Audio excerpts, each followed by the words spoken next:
por este sistema porque es un método rápido y tal es así. Bueno, como representante del colegio les comento que nosotros tenemos un centro de arbitraje, ¿no?, en el Colegio de Ingenieros. Entonces pienso que temas de ingeniería, por ejemplo, considero que deben resolverse en el centro de arbitraje y que al ladito tiene demanda, ¿no?, escoltado, bien escoltado por un centro de peritaje, porque somos, creo que, la única institución que tenemos centro de peritaje, que está al lado del arbitraje. Peritaje. Peritaje es un informe en el que un experto, tiene que ser experto, contesta una o más preguntas o también da su opinión. Ese es un tema bien importante. Emite una opinión profesional, ¿no?, sobre cuestiones planteadas por el juzgador o las partes. O sea, puede ser vía judicial. Si es por el juzgador, estamos hablando de un proceso judicial. Pero si es por las partes, estamos hablando de un arbitraje, de una conciliación, negociación, o simplemente pues una reunión entre las partes, ¿no? Contrata cada uno su perito, pues se llama perito de parte, y cada perito da su opinión y finalmente pues hay una forma de tomar una decisión.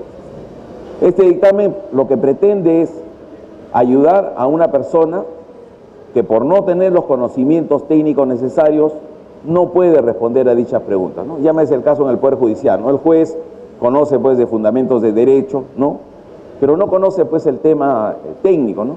Entonces, por ejemplo, dentro de procesos judiciales, en casos donde necesite el juez pues la participación de un profesional para que interprete algún tema técnico, entonces nombra pues a sus peritos, ¿no? Justamente ¿para qué?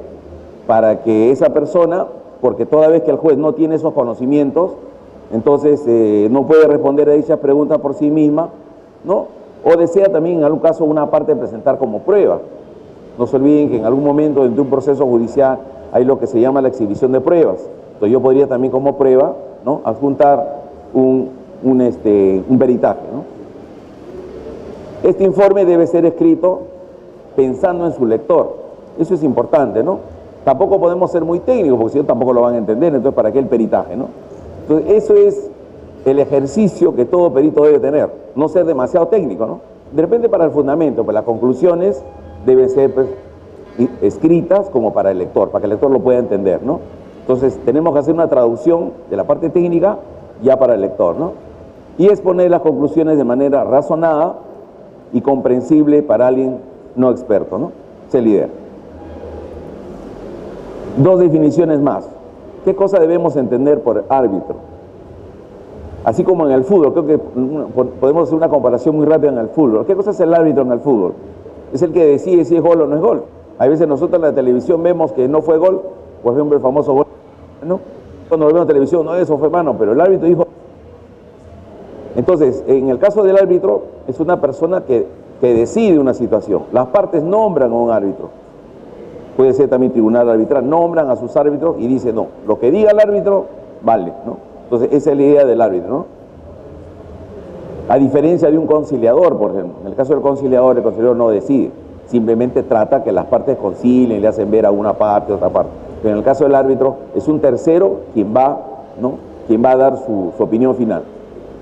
Entonces, es un profesional nombrado, y caramba, es un profesional nombrado para resolver una discrepancia mediante sentencia arbitral o laudo dentro de un ámbito de su competencia y conforme a la comparación académica. Quisiera hacer una comparación en el caso, por ejemplo, cuando se trata de hacer tasaciones, por ejemplo, ¿no? Estoy hablando un poco general, después vamos a ir a la cosa específica de lo que es la geotecnia, ¿no? Entonces, por ejemplo, en el tema de tasaciones, que normalmente es cuando la materia es la obligación de dar suma de dinero, ¿no es cierto?, existe un reglamento nacional de tasación. Ahí, por ejemplo, define qué es el perito y dice que simplemente tiene que ser un profesional colegiado, dice, ¿no? Profesional colegiado habilitado y que por sus conocimientos, ¿no?, puede resolver un tema controversial. A diferencia del perito, es un profesional tan habilitado para rendir informes, dictámenes de su competencia y su preparación académica. Es el profesional idóneo y capacitado con conocimientos especiales de naturaleza científica, tecnológica, artística u otra análoga. Es el experto, siempre se utiliza la palabra experto, en una materia solicitado en el entorno de un conflicto entre partes y, como siempre, para proporcionar sus conocimientos técnicos, que puede ser a un juez, si es un proceso judicial, que puede ser a un árbitro si es un tribunal arbitral, o un tercero, ¿no?, que puede ser en una conciliación, ¿no? Deberá generar un informe contestando a las preguntas. Por eso que es bien importante cuando uno emite un informe pericial el objetivo de la pericia, ¿no? No debemos salir tampoco del objetivo de la pericia. Si el objetivo es opinar sobre A, tenemos que opinar sobre A. No podemos opinar sobre B, ni C, ni D, ¿no? Deberá generar un informe contestando a las preguntas o puntos controvertidos que le plantee, emitiendo pues un dictamen pericial de opinión por escrito. ¿Quién puede encargar un peritaje? Un peritaje lo puede solicitar un estamento judicial, ya les he dicho, a través de procesos judiciales, como parte de algún proceso. Por ejemplo, si el juez debe tener en cuenta hechos cuya interpretación requiere conocimientos especializados, ¿no? También puede ser dentro del proceso judicial, donde también puede ser solicitado por la parte que está en el litigio. También existen peritajes privados, ¿no es cierto?, que pueden solicitar otras entidades o particulares. Por ejemplo, ¿no?, alguien puede solicitar un peritaje precisamente para valorar si le conviene o no ir a un juicio por algo. Eso también es importante, ¿no? Uno a veces cree tener la razón, pero dice, de repente no la tengo, entonces contrato un peritaje para saber pues si vale la pena iniciar un proceso judicial o simplemente estoy equivocado. Entonces, para eso acudimos a un peritaje. Esta es la pregunta que siempre se hace las partes que están en conflicto. ¿El perito puede juzgar o dictar una sentencia? No, pero normalmente la parte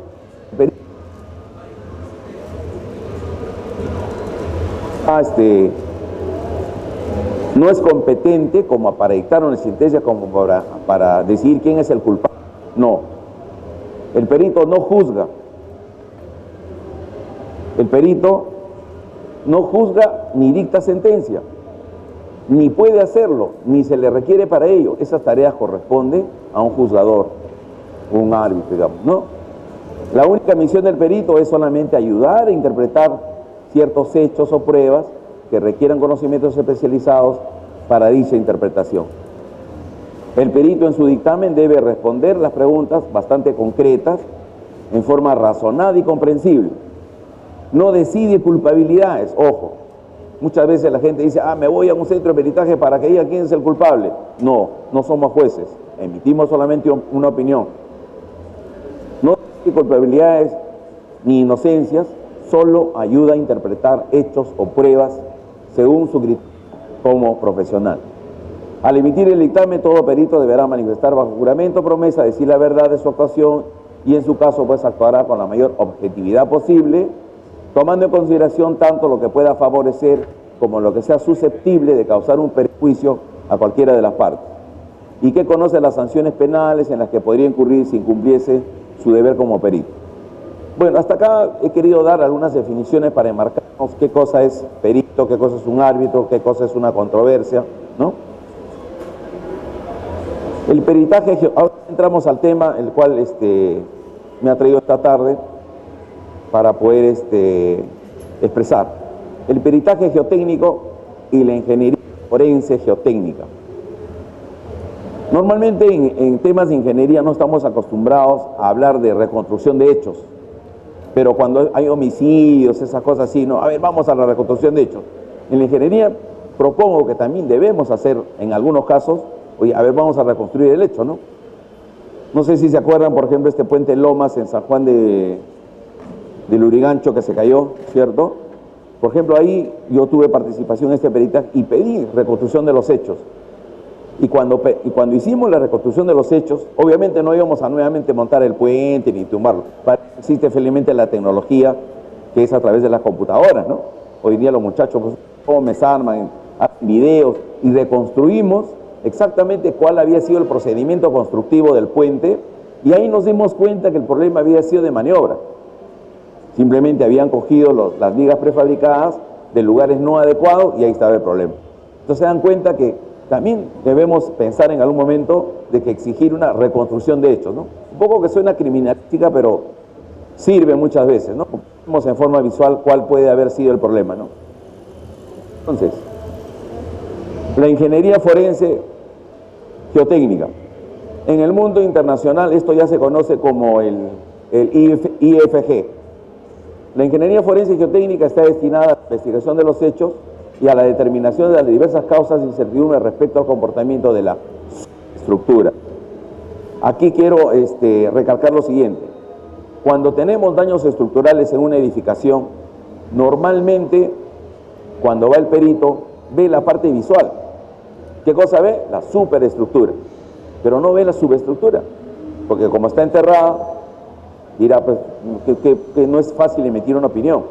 Pero muchas veces, y voy a poner una serie de ejemplos, porque a partir de ahora sí voy a lanzar una serie de diapositivas, que en la mayoría de los casos que voy a presentar, todas han sido por problema de la subestructura, problema de los suelos, que no le damos importancia. Y voy a recalcar ahora también el tema, hoy en día, que se están haciendo muchas excavaciones profundas y que no hay empresa constructora que dañe a los colindantes, ¿no? Ese tema lo vamos a ver más detenidamente. Entonces, el ingeniero forense, geotécnico, actúa también como un perito y se encarga de determinar las causas desde el punto de vista geotécnico que ha provocado los daños en una edificación. Por ejemplo, ¿no? Por ejemplo, podemos decir, ¿no? Dice, el examen del ingeniero forense geotécnico dictaminó que el colapso de la edificación se produjo por un tema de liquefacción de arenas. Por ejemplo, es un dictamen geotécnico. El estructural no ve ese tema. El estructural saca sus testigos diamantinos, dice acá la compresión está equivocada, no le pusieron el acero adecuado, la concepción es equivocada.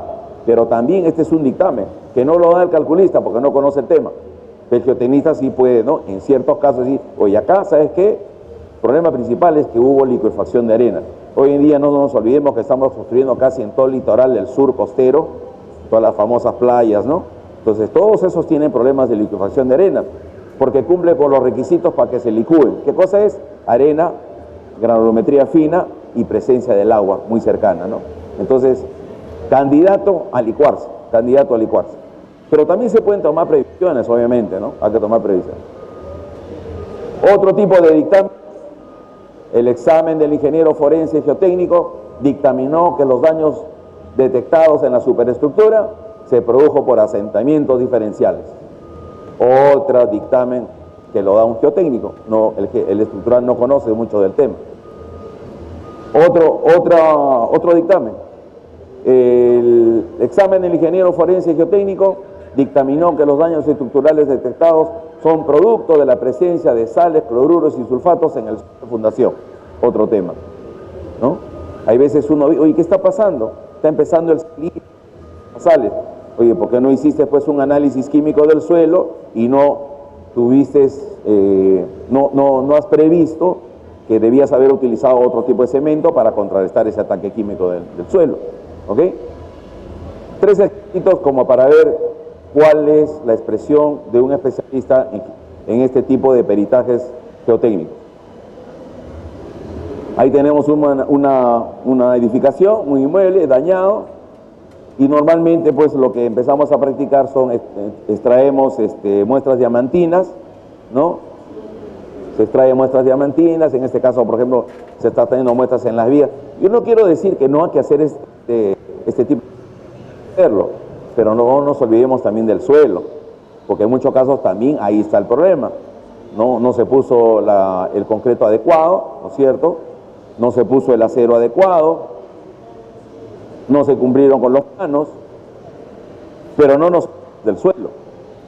De repente todo está bonito, pero empezamos a hacer una prueba de una excavación que le llamamos calicar. Nos encontramos que el cimiento está sobre un relleno contaminado de ¿qué? Ladrillos, concreto, papeles, ¿no? Por ejemplo acá, miren cómo está el acero sin protección y se está oxidando, presencia de agua, cerca al mar, presencia de sales. Respecto a la parte legal vamos a hablar, ¿no? Y permítame tocar un poco el tema, no es que sea abogado, sino que también acá hay un tema que creo que toda profesión, saber administrar parte jurídica, ¿no? Vivimos en una sociedad en que nos movemos un ámbito de reglamentos y legislación. Entonces, si bien es cierto que los abogados en años atrás manejaban el Código Civil y Penal, ahora pues hay varias especialidades, ¿no? Hay especialistas en comercio, tributario, tránsito, ¿no? Y nosotros los ingenieros también tenemos nuestro documento como Código Civil y Penal, que es el Reglamento Nacional de Edificaciones. Entonces también tenemos que conocer las normas. Yo como catedrático de la Universidad Ricardo Palma, eso es lo que yo trato de volcar a mis alumnos, que conocen a veces el reglamento de edificaciones. Por ejemplo, yo no sé si hay arquitectos acá, y esta pregunta siempre la hago en todo auditorio. ¿Quién me dice quiénes son los responsables del diseño de los vidrios?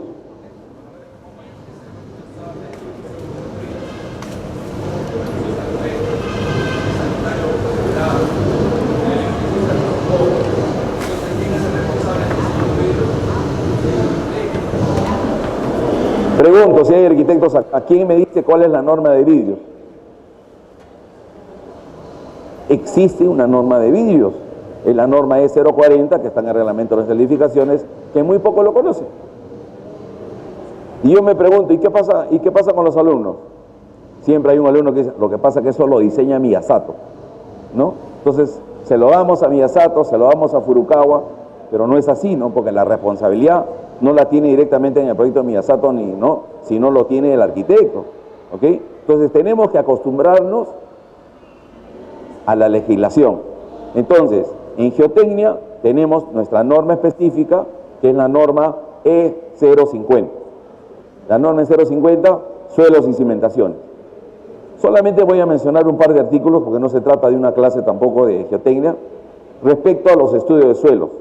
Acá hay un tema que ya lo hemos corregido, he tenido la suerte de participar en la modificación de la norma, que ya está por salir. En la norma que está vigente habla de casos donde no existe la obligación de hacer estudio de suelo. Esto está mal redactado. Daría a entender de que en ciertas, como está acá, ¿no?, que en estas edificaciones el suelo no importa. Mentira, pues mentira. El suelo importa. Sea una edificación importante o no importante, el suelo sí importa. ¿Ok? Entonces, esta norma un poco que se ha modificado, pero la que está vigente dice lo siguiente, ¿no? Solo en caso de lugares con condiciones de cimentación conocida, de vías a depósito de suelos uniformes, tanto vertical como horizontalmente, sin problemas especiales, con áreas techadas de plantas menores a 500 metros cuadrados y una altura menor de 4 pisos, podrán asumirse, o sea, no existe la obligación de hacer un estudio de suelo. A ver, traducido, ¿no? Edificaciones de 1 a 3 pisos, si no pasan más de 500 metros cuadrados, según la norma, no existe de hacer estudio de suelo. La obligación, que yo les recomiendo que sí deben hacerlo. En la modificación de la norma estamos diciendo que todo proyecto tiene que tener su estudio de suelos. Todo paciente que va a ser operado tiene que tener su análisis del tipo de sangre. Yo, ¿cómo voy a decir si todos tenemos A positivo? Yo no voy a decir, pues todos son A positivos, ¿no? No es así. Entonces, tiene que tener su panel. Lo que pasa que el espíritu de la norma era decir, para edificaciones que los calculistas consideramos que no es tan importante, 3 pisos, 500 metros cuadrados, no es tan importante, ¿no? Entonces, no tenemos que ser muy exigentes, que es otra cosa, no tenemos que ser muy exigentes para hacer un estudio de suelos. No necesitas tomografía, resonancia magnética, no. De repente, pues, una simple observación, a ver, es el 4, ya está, suficiente, ¿no? Entonces, acá también es igualito. Para ese tipo de estructuras, hacer tu par de calicatas, tu excavación, una simple mirada visual, sobre todo para saber si es grava, arcilla, arena, ¿no? Y un experto, esto resiste 4 kilos, 2 kilos, 3 kilos, ¿no? Pero cuando ya la estructura es importante, cuando pasa más de 500 metros cuadrados, ya es más de 4 pisos, estamos hablando de 15, 20 pisos, ahí hay que hacer un estudio riguroso. Quiero medir la presión de las llantas de mi auto. ¿Qué hacemos? Simplemente le damos una patadita, ¿no? Lo miramos, bien, ¿no? Pero si voy a correr en Indianápolis, ahí sí tengo que medirle con alta precisión, pues, ¿no? Acá es igualito, ¿no? Pero sí tenemos que hacer un estudio de suelos, ¿no? Estamos modificando la norma, justamente esa es la modificación que se ha hecho, ¿no? O sea, hay un estudio de mecánica de suelos y hay un ITS, Informe Técnico de Suelos. Acá simplemente se hace huecos y se asume. El especialista asume unas características del suelo para efectos de diseño. Y acá sí tenemos que hacer, pues, exploración de campo, análisis de laboratorio y todo lo que manda la norma. No nos olvidemos, y hay muchas personas que desconocen este artículo que está en la norma G030, derechos y responsabilidades, que se contradice con la otra, con la norma que hemos visto específica que dice dónde hago estudio de suelos y dónde no. Acá dice que sí hay que hacer, porque mire lo que dice acá al final.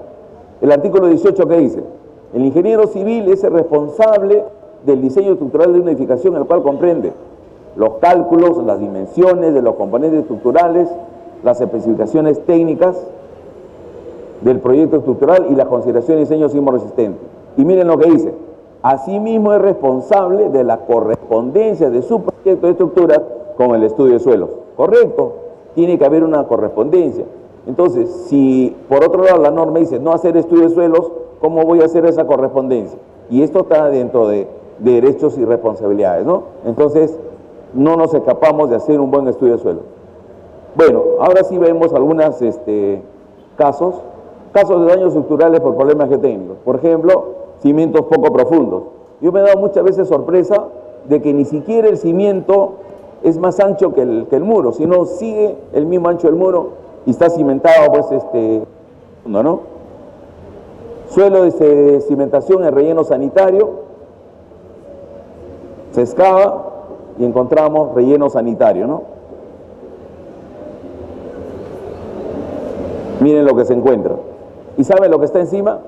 El Hospital de la Solidaridad de San Juan del Lurigancho. Estabilidad de taludes, Playa La Riviera, kilómetro 100 al sur.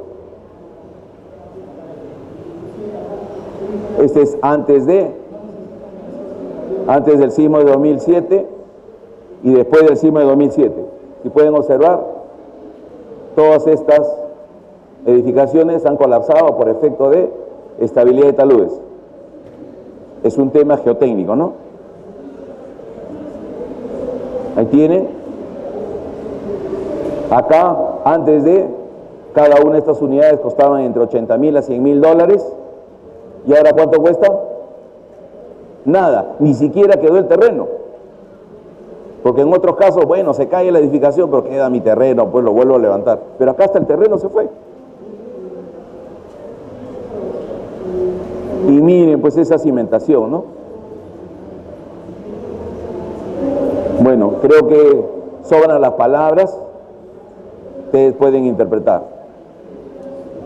Y estamos hablando de una organización para clase A1, ¿eh? No estamos hablando de cualquier, ¿no? Liquefacción de arenas, bueno, este es la diapositiva típica que muestran los japoneses. Esto es liquefacción de arenas en la ciudad de Niigata, pero también nosotros tenemos Niigata, ¿no? ¿Dónde es esto? Puerto Nuevo, ¿no? Kilómetro 70 hacia el sur, también organización clase A1. Edificaciones de 4 pisos, de 1. En muchos casos de drywall. Ahí tienen el resultado, liquefacción de arenas. ¿Podemos reparar eso? ¿Valdrá la pena reparar? Liquefacción de arenas. Muros completamente rajados. En algún momento alguien dijo, lo que pasa que la mezcla estaba mal, que no, los cimientos. No. La arena se licuó, así de simple. Simplemente no hiciste de repente sobre cimientos armados, conectados con vigas, tomaste algunas precauciones, no lo hiciste. Acá hicimos una excavación, bueno, efectivamente le habían puesto membrana un poco para, ¿no? Para evitar el contacto del concreto con el suelo que era contaminado, en fin. Pero en algunos casos sí, las casas quedaron bien. ¿Qué? Porque tomaron en cuenta el fenómeno de liquefacción de arenas, ¿no? Con lo que establece pues las investigaciones que hay en el mundo respecto a la licuación.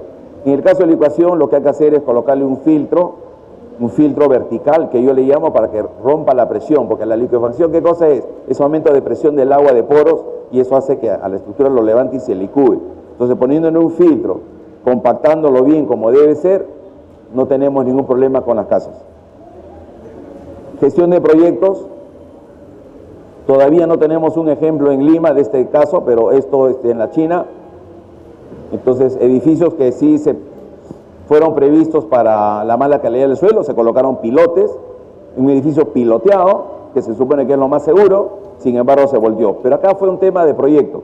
Esta es la edificación estable, pero después se decidió hacer, ¿no?, un viaducto, se excavó acá, y la excavación que salió de acá, lo pusieron acá atrás, y después vino la lluvia, aumentó peso acá, entonces estabilidad de taludes, se rompieron los pilotes y colapsó el edificio. Simplemente por concepto de proyecto, ¿no? Por una concepción de proyecto, ¿no? Excava usted acá y lo mete acá, acá aumenta la carga, acá le quita la carga, colapsa, pues. Entonces hay que tener cuidado, ¿no? Yo he tenido algunos peritajes también con la empresa Odebrecht, que está haciendo muchas de estas cosas, por abajo muy pegados a los edificios, y hay que tener cuidado con esa parte, ¿no? Asentamientos, ¿reconocen eso? Es el bulevar en la Costanera, San Miguel, recién hecho, recién ejecutado, no hay carga, no hay nada. ¿Qué cosa pasa? Peatones, bicicletas, porque esta es una vía este es un ciclovía. Miren, mire eso, problema de suelos. El caso del edificio que les mostré al comienzo, también problema de suelos. En el momento que viene el sismo, este edificio le empuja a este le empuja a este le empuja a este, y este pobrecito no tiene a quién empujarlo. Como no tiene a quién empujarlo, entonces colapsa, ¿no? Colapsó. Y ya se demolió y está en venta. Bueno, nos está quedando muy pocos minutos, eso también es en Surquillo, los edificios ejecutados por el ejército. Acá pueden ver la diferencia, los edificios han llegado a chocar, han chocado. Esto está cimentado sobre un relleno, ¿no? En la zona de Surquillo, acá tengo yo las causales. Miren acá, pueden ver la diferencia del asentamiento de un edificio con otro, ¿no? Se supone que esto estaba alineado. El por qué acá lo tienen, creo que no sé si lo conocen este tema. Estos edificios están ubicados acá, del ejército, y los primeros que están en el fondo de mi primera diapositiva, ese edificio está acá en Victoria, y como ustedes pueden apreciar en esta foto del año 47, esto era un gran hueco, porque esto era una explotación de cantera, ¿no? Acá se explotaba la cantera, entonces esto era un gran hueco, y después el año 1967, cuando se estaba haciendo el zanjón, gran parte de ese material del zanjón pasó a rellenarse en esta zona, pero sin compactar. Por lo tanto, si bien es cierto que cuando uno excava, encuentra grava y dice, uy, qué buen material, pero está suelto. Entonces eso produce asentamientos diferenciales, ¿no? Y si frente a eso hay rotura de tuberías de agua, ya ustedes saben pues el resultado, ¿no? Empujes de tierra, esto es un muro de contención en las casuarinas, que me disculpe el propietario, que creo que no esté acá, pero este es el propietario, no sabe qué es lo que ha pasado en su inmueble, pero es un muro de casi 6 metros, 7 metros de altura, que colapsó, simplemente por un problema de suelos asociados a un problema de anclaje, ¿no?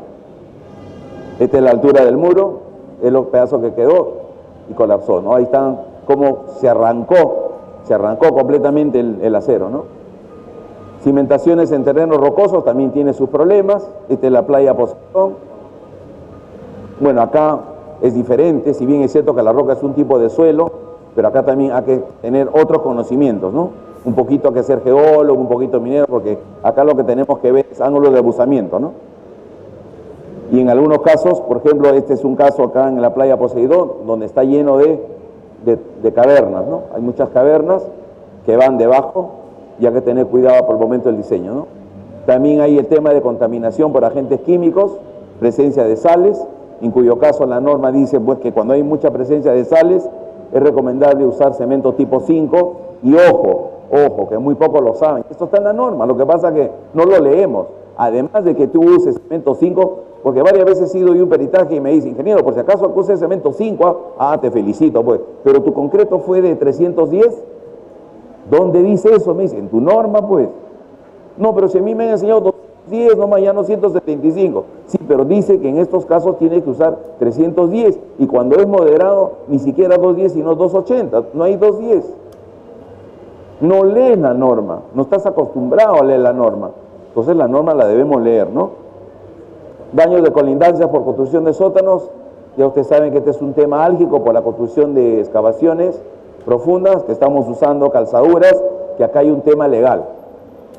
Tengo 5 minutos, ojalá que lo pueda hacer rápidamente. Ustedes saben que las calzaduras es un tema de invasión de propiedad privada. Este señor se ha metido debajo de mi cimiento y me ha invadido mi propiedad. ¿El vecino puede meterse debajo de mi propiedad? ¿Qué cosa dice el Código Civil respecto a propiedad? Yo soy dueño del suelo, subsuelo y sobresuelo. ¿Hasta dónde? El Código Civil dice hasta donde sea útil. ¿Ya? Hay que interpretar después esa palabra que sea útil. Bueno, ese es el caso de las calzaduras que están causando dolores de cabeza porque además que invaden la propiedad privada, por eso acá ha aparecido ahora la nueva tecnología, que es un sistema que se llama en base a muros anclados, ¿no? Muros anclados potenciados donde solamente ya está entrando el cablecito, pero de todas maneras se entra un cable, o sea, de todas maneras invaden mi propiedad, ¿no? Bueno, es un tema que de repente sea materia de producto de un análisis. Bueno, tengo muy poco tiempo. Colapsos en calzaduras por mal diseño. Muchas veces piensan de que como ya usé calzaduras en San Isidro, entonces también lo voy a usar en Casuarinas. Casuarinas no puedo usar ese sistema pues, porque es arena. Usted excava la arena y toda la arena se le cae. Consecuencia, colapso. Ahí no se puede, ahí no es que tú diseñaste mal, sino que has optado un método que no es, pues. Te has metido a la arena con un carrito que no tiene nada de cocada. Ahí tienes que entrar con una 4x4. Así de simple, ¿no? Bueno, y como siempre, pues, colapsos, muertes, en fin, ¿no? Bueno, es el tema de la invasión de la propiedad privada. Pero respecto les quiero decir lo siguiente, ¿no? Voy a terminar con unas cuantas diapositivas diciendo lo siguiente. El Código Civil dice, extensión de la propiedad, para que quede claro, ¿ah? La propiedad del predio se extiende al subsuelo y al sobresuelo comprendido entre planos verticales del perímetro superficial y hasta donde sea útil al propietario. Ahí está el tema, ¿no? Hasta donde te sea útil. La propiedad del suelo no comprende los recursos naturales, pues no es obvio, ¿no? Pero acá hay un tema, porque ustedes dirán, pero ¿y cómo los municipios entonces permiten que ingresen? Y podrán inclusive decirme a mí cómo el ingeniero Prado sé que aprueba proyectos en Surco y cómo permite que invaden la propiedad. Es que lo que pasa es que hay un artículo que sí lo permite, pero miren lo que dice. Actos para evitar peligros en la propiedad vecina. El propietario no puede impedir, o sea, el vecino no puede impedir, ojo, no puede impedir que en su predio se ejecuten actos para servicios provisorios, o sea, que en tu propiedad pueda yo hacer actos provisorios, calzaduras, por ejemplo, ¿no? Que eviten o conjuren un peligro actual o inminente. Yo estoy construyendo en mi propiedad, peligra la edificación vecina y yo tengo que actuar. ¿En mérito a qué? Al artículo 959 del Código Civil. Y tú no me puedes impedir. Pero, ahí viene el problema. Pero los amigos contratistas se olvidan de esa parte. Y los que son propietarios, los que se ven afectados, Código Civil. Oye, pero tienes que hacerme una indemnización. Tienes que tú indemnizarme por los daños y perjuicios causados. ¿Cuál puede ser un perjuicio? Cuando yo decida hacer también una edificación nueva con sótanos, a la hora que empiezo a excavar en mi proyecto me voy a encontrar con tremendas moles. Eso, por ejemplo, es un perjuicio. Entonces tú tendrías que resarcir ese perjuicio que me estás ocurriendo a futuro, ¿no es cierto? Porque yo voy a tener que gastar de mi dinero, ¿no? Por ejemplo, ese es un daño, ¿no? Y también hay daños y perjuicios, ¿no? Bueno, esta es una propuesta de que cómo deberíamos seguir en un estudio geotécnico. Me avisan de que ya mi tiempo se ha terminado. Bueno, ustedes lo pueden ver, investigar, analizar, predecir, observar, evaluar. Esa es una tecnología que se está aplicando en el mundo, porque en el suelo tenemos que aplicar lo que se llama el método observacional. Cada vez que vamos construyendo, tenemos que estar observando el comportamiento del suelo. Hay que hacer una buena exploración de campo. Cuando la excavación es profunda, hay que tener cuidado. Nosotros antes incentivábamos con madera, cuando eso era inestable, pero ahora me está dando resultados, estamos usando geomallas. Con geomallas he logrado bajar en San Isidro hasta 30 metros de profundidad a mano. Bueno, cortesía del ingeniero Carrillo, también existen pruebas en el campo, acá se está haciendo corte directo. Eso hicimos nosotros, hicimos pruebas de carga, que también cuando lo requiere y cuando la estructura se lo amerita, hay que hacer todos esos estudios, pues. cuando se amerita, ¿no? Ensayos de laboratorio, hay un montón de ensayos, granulometría, hay ensayos de Proctor, hay ensayos de corte triaxial, corte directo. Y bueno, para terminar, propuestas, 3 propuestas. Encargar para todo tipo de proyecto, sin ninguna limitación, efectuar un estudio de mecánica de suelos, y hay que encargarlo pues a un profesional especialista en la materia, ¿no? La misma que puede ser de 2 tipos, ¿no? Informe técnico de suelos o un estudio de mecánica de suelos siguiendo las formalidades de la norma 050. Segunda propuesta, exigir que en cualquier dictamen de opinión respecto a daños estructurales también se cuente pues con un dictamen pericial del punto de vista geotécnico, debidamente sustentada con exploraciones de campo y pruebas de laboratorio. Y por último, que la construcción de los elementos estructurales de sostenimiento, que se viene haciendo ahora en los grandes sótanos, propongo se realice bajo la supervisión de un especialista en geotécnica. Muchas gracias.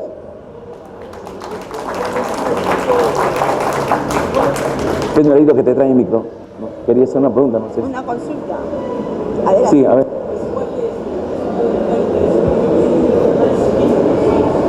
Sí, por supuesto. Bueno, el análisis químico de suelos es uno de los análisis que se hace, que forma parte del estudio de suelo. Forma parte. Inclusive la norma dice, visualiza o percibe, la norma dice, no recuerdo exactamente el artículo, si usted percibe de que hay la presencia de sales o cloruros, sulfatos, está obligado a hacer un análisis químico del suelo. Entonces, pero el tema es, dice, si tú, como dice, si tú visualizas que va a haber, mejor lo hago. ¿Cuánto cuesta? 40 soles. Entonces, por 40 soles mejor lo haces, ¿no? Y de esa manera descartas si hay sales o no hay sales, ¿no? Inclusive, ojo, una vez en un proyecto, siempre yo acostumbraba sales, cloruros y sulfatos. Y una vez un consultor extranjero me dice, pero no ha hecho usted ensayo de acidez, pH. Y en normas internacionales también se exige hacer ensayos de contenido, si tiene pH o no tiene pH. Lo que pasa es que en Lima, y en general en el Perú, no tenemos problemas con el agua, excepto en la selva, ¿no? Que sí puede ser muy ácido el agua, entonces eso sí puede contaminar al concreto o al acero, ¿no? Pero normalmente no acostumbramos a hacer análisis de pH. Hacemos sales, cloruros y sulfatos. Sí, dígame.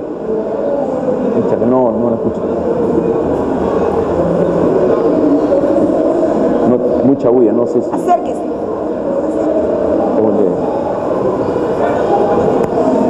¿Cuánto qué?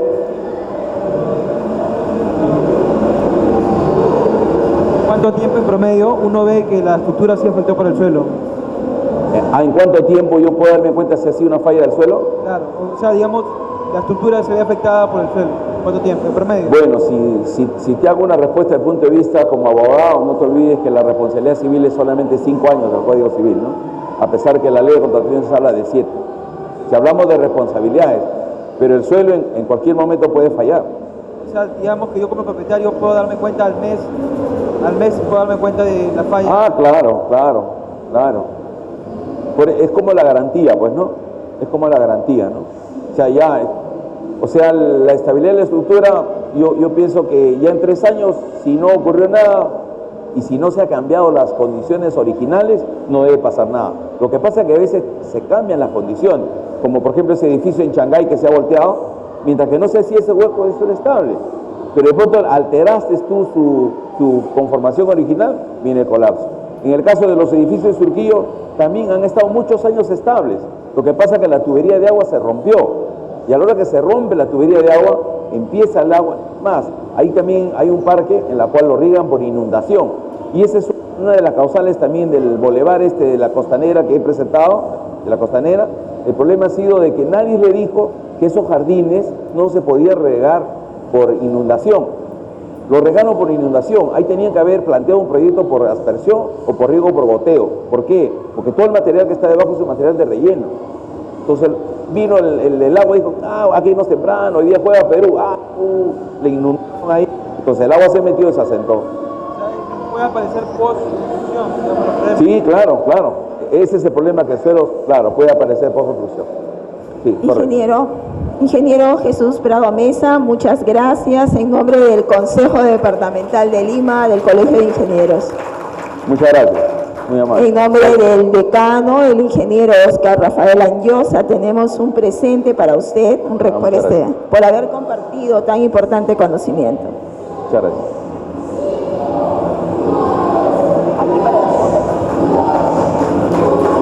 Muchas gracias. Muchas gracias.